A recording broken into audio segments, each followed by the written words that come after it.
Olá, pessoal, sejam bem-vindos a mais um Conectando e Super Lima. Desmistificando a reforma tributária. Aí, você deu aquela travadinha, porque falou, eu amo a reforma tributária, mas depois ele falou desmistificando. Pessoal, estamos juntos aqui novamente, um programa lindo, maravilhoso, muita alegria de estar aqui com vocês. E Lima, qual é o tema de hoje, Lima? Que só você pode dizer. Vamos lá, está previsto na Lei Complementar 214 o reequilíbrio dos contratos administrativos. Presta atenção nisso. Gente, parece ser algo que não tem nada a ver, mas eu imagino o impacto disso para nós. Vamos rodar a vinheta.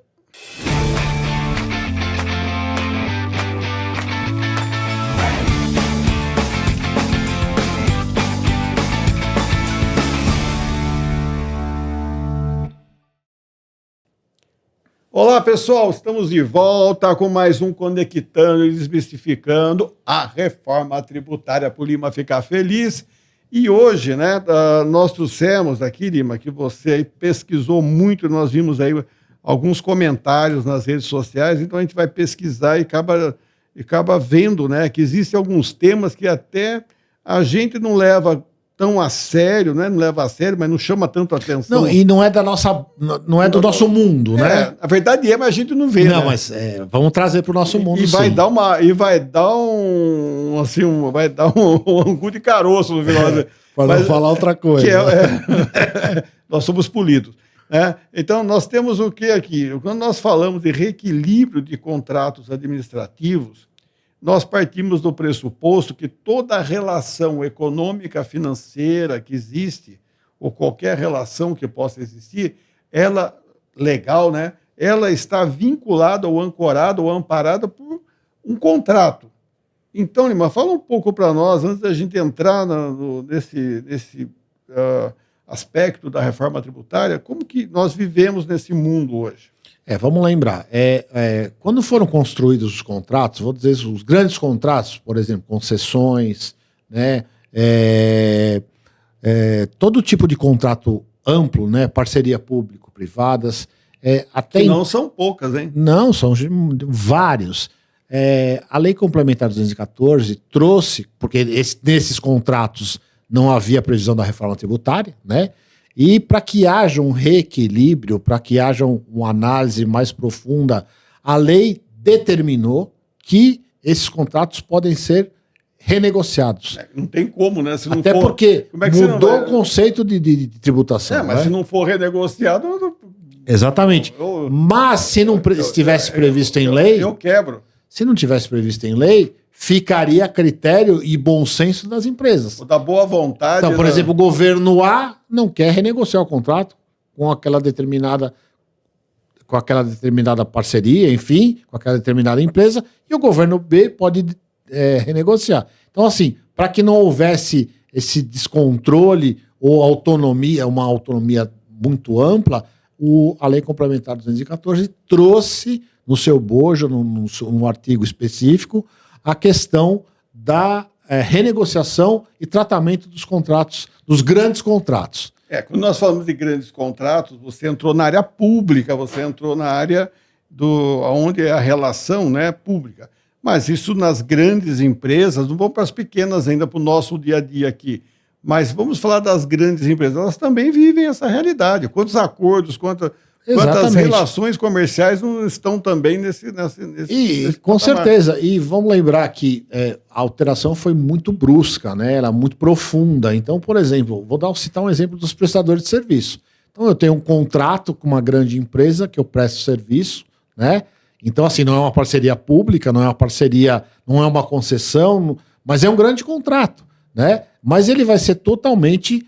com a mudança do conceito da tributação no consumo, enfim, esse contrato vai ter que ser revisto, porque a tributação mudou. Não, e muda a regra, muda toda a regra. Então, muda assim, toda a regra. Tem que ser... E aí a gente está tratando muitas vezes, a gente está falando que o contador tem que se preparar para a reforma tributária, as empresas têm que estar atentas. A revisão contratual vai ser o final dessa cadeia. Após a revisão, a lei te dá uma estrutura, te dá um mecanismo e uma orientação que esses contratos devem ser renegociados. Então, mas você fala que ao final da cadeia, é óbvio que até ainda não se tem todas as informações que precisa, né? Óbvio. Lógico. Mas, de qualquer forma, não pode ficar no final. Não, no final da cadeia da negociação. Não, sim, mas... Você conheceu...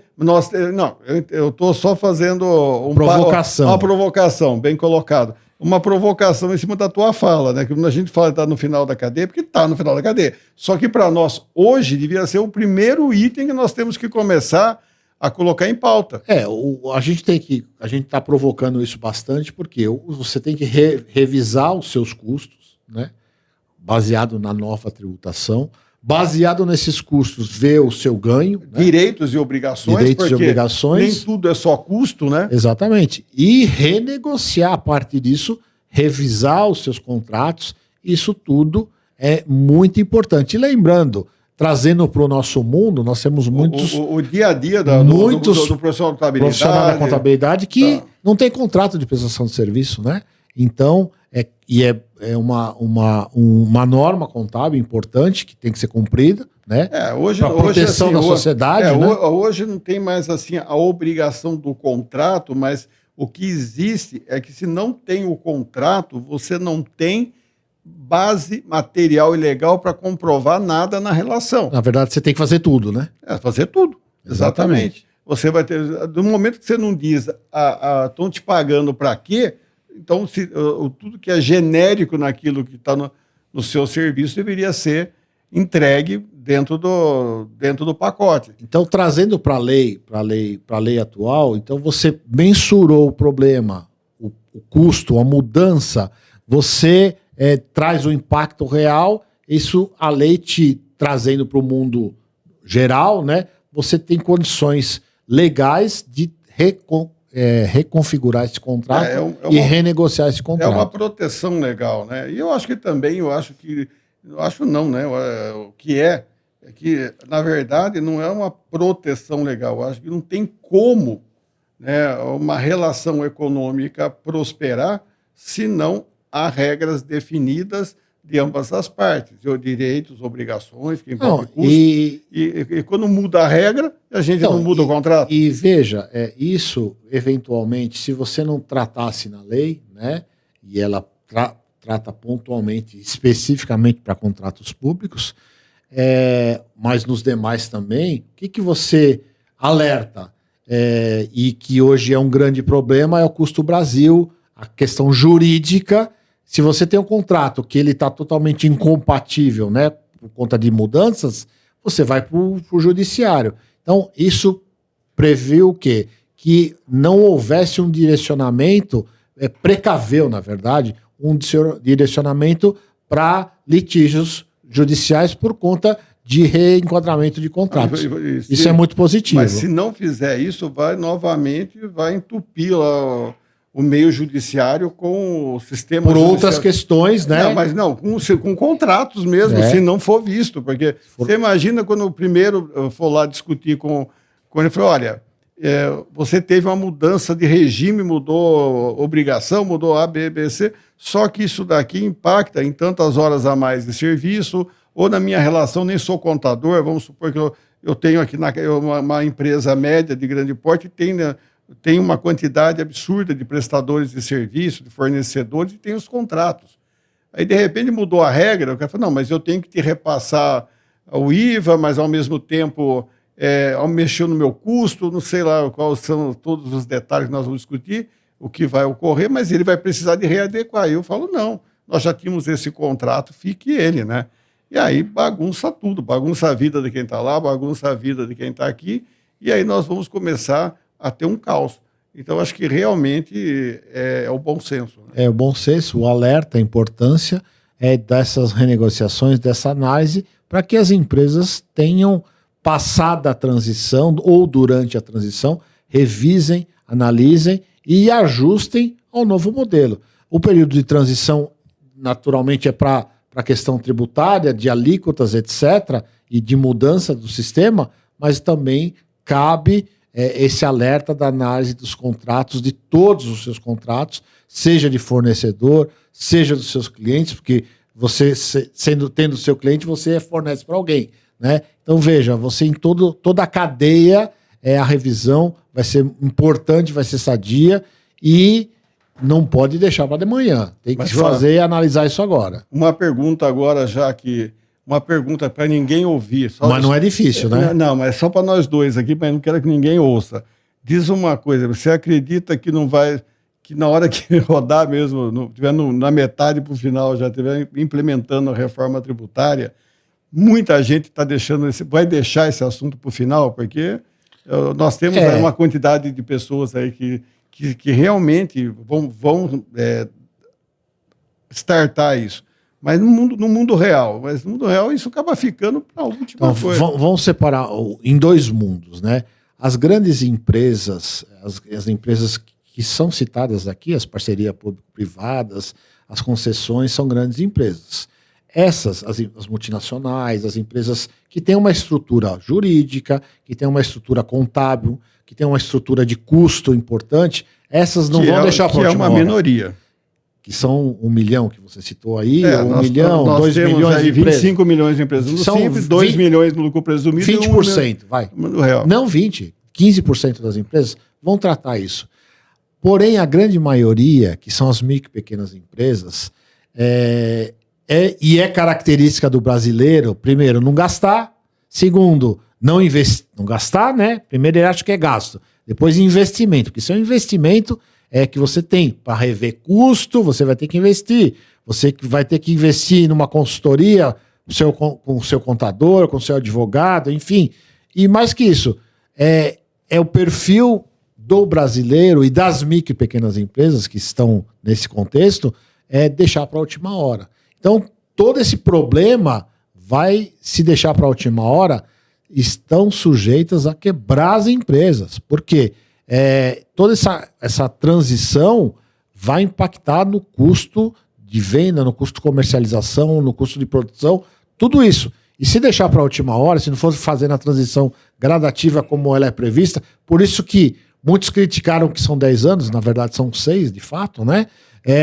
Nesses 6 anos, tudo isso tem que ser analisado, para que quando chegar ao final, se você não fizer isso, você vai estar quebrado, ou você não vai se sustentar até lá. Vai se meter num processo judicial. Enfim, N problemas que vão acontecer. Então, por isso que a gente está alertando muito, provocando os profissionais da contabilidade, provocando os empresários, né?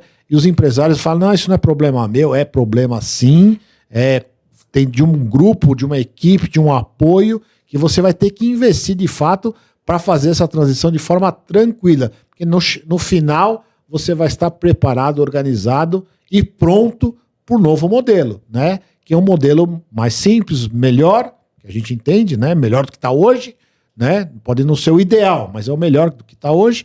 Mas se você, pequeno empresário, que tiver o pensamento arcaico, antiquado, que vai gastar, etc., não. Pense como investimento de continuidade do seu negócio. Enfim, é isso. É isso aí. Também, olha... Quem está aí conosco, né? Temos uma quantidade muito grande de pessoas que sempre estão nos assistindo, e eu deixo essa mensagem. Se você é empresário, meu irmão, minha irmã, né? Vou dizer o seguinte: se você é empresário, se atenha ao que está sendo dito aqui. Se você é profissional da contabilidade, lembre que todos os empresários são, né, clientes de um escritório de contabilidade. Então, por que os escritórios podem até se valer, né, das parcerias com advogados? Muitos escritórios têm departamento jurídico para que possa oferecer esse serviço, não é dar de graça, né? Temos que vender, é uma oportunidade. Ao mesmo tempo que a empresa, por um valor justo, a empresa vai ser bem assessorada e vai poder se resguardar em relação aos seus contratos. Do outro lado, nós abrimos, né, uma possibilidade de mais negócios para os contadores, que eles poderão até se valer das suas assessorias jurídicas também. E isso não é um trabalho contador. Exatamente. E é um trabalho que dá trabalho, é um complexo. Não é simples. É um grupo de pensamentos, não é uma pessoa só, é uma análise mais profunda, é muito importante e não é de graça, não. Tem que ser cobrado e bem cobrado para que o empresário se organize, se valorize e se mantenha dentro desse novo mercado. É isso aí, Lima. Então, eu acho que o recado está dado, pessoal, e vamos ouvir, vamos nos conectar, né? E vamos desmistificar mais esse conhecimento. Lima, vamos então aos nossos patrocinadores, Lima. Vamos lá, pessoal. Agradecer sempre aos nossos patrocinadores que estão desde o começo contribuindo. Tem uns mais antigos, uns mais novos, que nem a Nanodata, que chegou recentemente, está nos apoiando bastante dentro dessa parceria aí, conhecimento tecnológico, do investimento nas ferramentas que tem, por exemplo, na busca de XML. É uma empresa altamente tecnológica que traz um benefício muito grande para as empresas e para os seus clientes. E a Kion Soluções Inteligentes na área de contabilidade, que sempre nos apoiou. Desde o começo, né, Donizete? Está nos apoiando dentro da ideia. Agradecer ao Maurício aí pelo apoio. É isso aí, Mauricião. E também a Hot Consultoria, uma empresa que está no nosso grupo aqui, participando, apoiando, ajudando a construir a reforma tributária, apoiando as empresas. Contem com a gente nessa questão de revisão de contratos, análise de custos, tudo isso a gente está pronto a apoiar vocês. É isso aí, Lima. Então vamos agora para que o sol nasça amanhã. Aquele joinha. É isso aí, pessoal. Agradecer mais uma vez a participação de todos. Acompanhem os nossos que estão acompanhando o nosso podcast. Enviem sugestões, críticas, ideias. É muito bom que esses programas são construídos para vocês. E esses questionamentos que chegam é o que dá origem e dá força para o nosso programa continuar. E você que gostou, deixe seu like, compartilhe com os amigos e inscreva-se no canal que está crescendo, hein? Bastante, hein? Está crescendo bastante. Tá legal? Valeu, pessoal. Um grande abraço. Tchau, pessoal. Obrigado. Até mais. Tchau.